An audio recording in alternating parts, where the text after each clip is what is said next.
أو شعراء راستي جودة صلاتكم هم بۆ ئێوەی ئازیز و خۆشەویستیش پێشکەش بێت.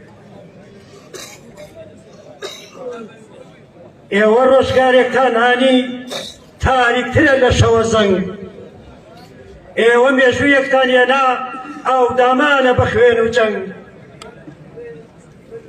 ئێوە بەس بە پۆشاک کوردن بەس درۆمان بۆ هەڕێژن، تاوانێکی زۆر گەورەیە لەم خاکەدا بتان لێژن.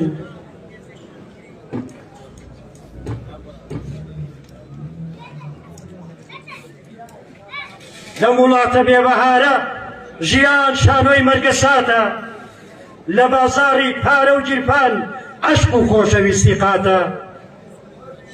گەر بپرسن لە شار و شاخ تووڕەیە لە ڕابردووتان، گوند بە گوندی نیشتیمانم پەشیمانم لە داڵتەتان. ئاسمان و مانگ و وەستێرە لێرە ڕەنگی بزڕکاوە، نە زەردەی لێو نە پێکەنین نە ئازادی وە خۆی ماوە.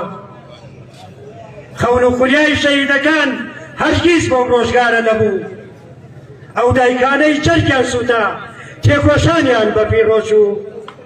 لەم وڵاتە بێ ئاسمانە لێرە هێشتا ژین سەودایە، هێشتا سەردەمی کڕنووش و سوڵتان و ئاغا و پاشایە. لەم جەنگەڵە پرداوەڵە مرۆڤ کۆیلەی ژەمێ نانە، ئەوەی دەنگ هەڵبڕێ لێرە چارەنووسی بۆ زیندانە.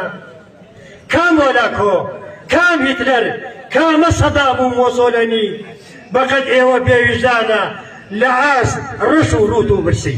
زۆر سپاس بۆ ئێوە.